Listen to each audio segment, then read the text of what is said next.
Alors salut à tous, aujourd'hui on va parler d'un nouveau module pour les Fat Shark, donc le Clearview. Le Clearview, c'est censé être le concurrent principal du RapidFire, donc je vais vous expliquer comment l'installer, comment le mettre à jour, et on fera ensuite, comme pour le RapidFire, un petit comparatif sur un bandeau dans la deuxième partie de cette review.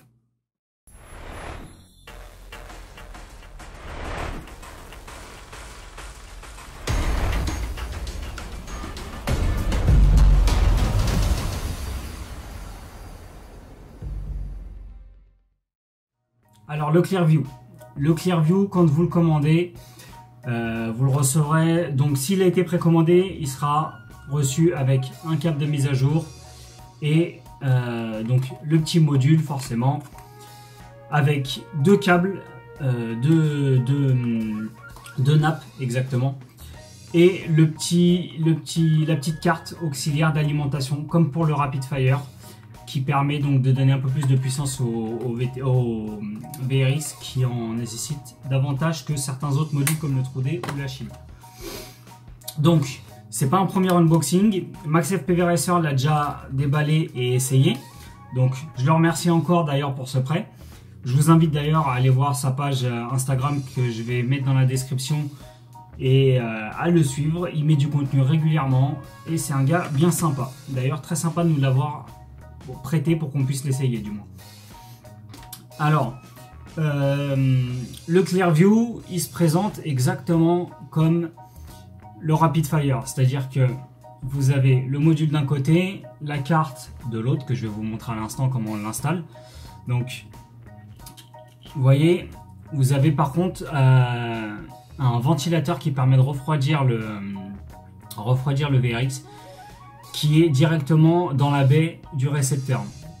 Donc on va avoir une nappe à installer de chaque côté, dans le même concept que le RapidFire aussi.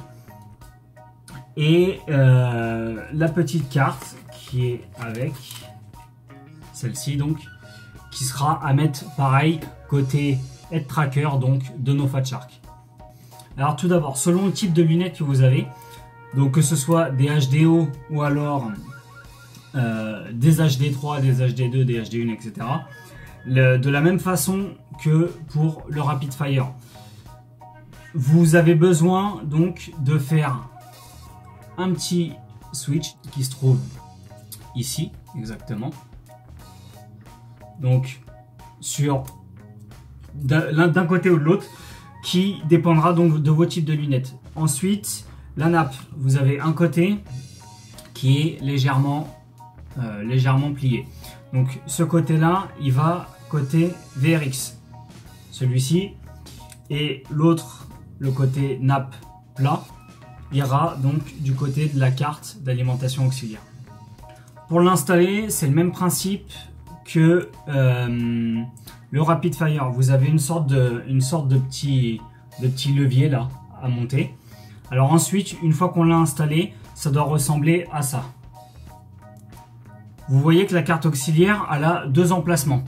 Donc celui qu'il faut brancher, celui qu'il va falloir brancher, c'est cette prise là et non pas la prise du dessous. Donc la prise qui est à l'opposé des pins. Donc quand vous l'installez dans la baie du récepteur, ici on a un petit bouton. Là, ce bouton là, en fait, ça va être l'accès au menu. Donc il faut absolument que quand il soit installé dans la baie du récepteur, vous vérifiez qu'il n'y a rien qui gêne à l'appui et vous pouvez appuyer sur l'antenne pour accéder au menu. Une fois que de ce côté c'est mis, on va aller mettre donc la carte auxiliaire comme la dernière fois au fond côté head tracker.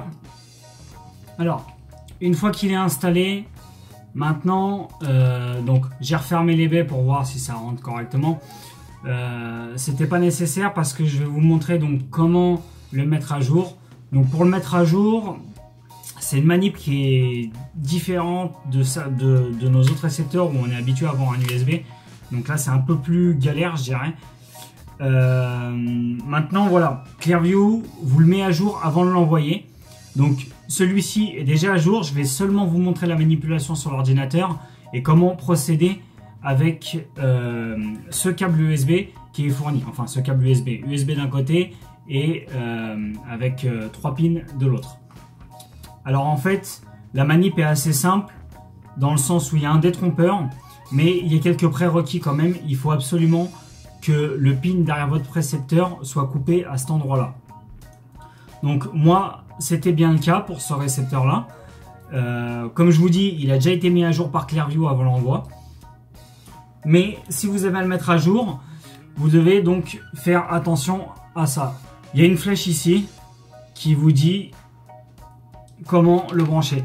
Vous retrouvez cette flèche aussi exactement à cet endroit-là. Donc voilà, vous avez la façon de le brancher. On ne va pas le brancher tout de suite. Maintenant, on va passer sur l'ordinateur et je vais vous expliquer étape par étape, comme le dit la doc officielle, comment faire pour le mettre à jour. Alors pour la partie mise à jour, on se retrouve donc sur la doc officielle que j'ai retrouvée sur le site officiel, qui explique donc bien le souci donc du pin que je vous parlais tout à l'heure, comme quoi il faut bien qu'il soit coupé. Donc c'est le 4e pin en partant du bas. Ensuite, vous avez donc le petit détrompeur dont je vous ai parlé.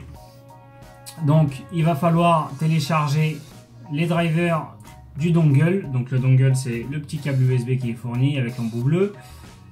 Il va falloir aussi le firmware pour mettre à jour. Une fois qu'on les a téléchargés, donc moi ils sont déjà téléchargés ici.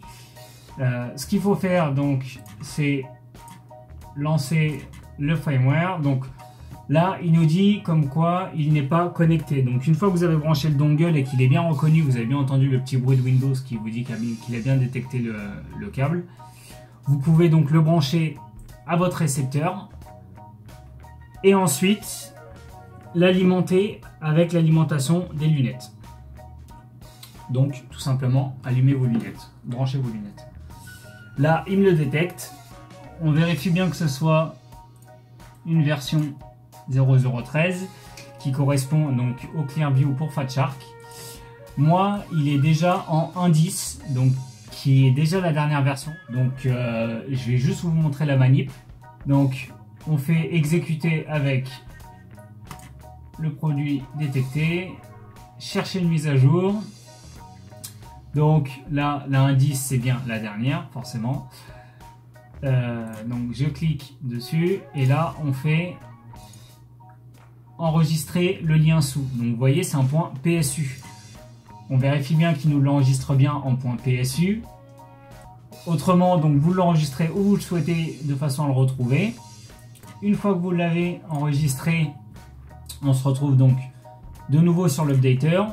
On va le rechercher, on le sélectionne et on l'ouvre. Quand ça s'affiche en vert, ça veut dire que le point PSU correspond avec votre produit. Vous avez la bonne mise à jour pour votre module et vous pouvez démarrer la mise à jour. Donc moi je ne vais pas le faire, ça prend une dizaine de minutes. Vérifiez que vous avez suffisamment de batterie dans vos lunettes, c'est important parce que s'il plante vous allez devoir le renvoyer à Clearview, à F3 exactement.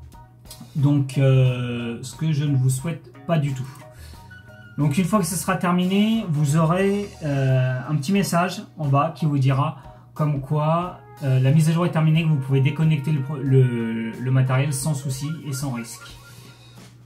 Maintenant, voilà, c'en est tout pour cette vidéo. On se retrouve pour la prochaine review, donc la suite de la review, pardon, qui sera sur un bandeau de la même façon qu'on a fait avec le Rapid Fire. On comparera aux EV200, au RX5808 Pro en Achille et le Trudy en 3.8 comme d'habitude. La dernière version pour le moment à ce jour. Et malheureusement on n'a plus de Rapid Fire car il a été renvoyé à son propriétaire. Donc voilà, si vous avez des questions, n'hésitez pas à les laisser dans les commentaires. Si j'ai oublié quelque chose, si quelque chose n'est pas clair, n'hésitez pas à liker et à partager si ça vous a plu. Et je vous dis donc à bientôt sur la chaîne. C'était QNK pour IRFPV.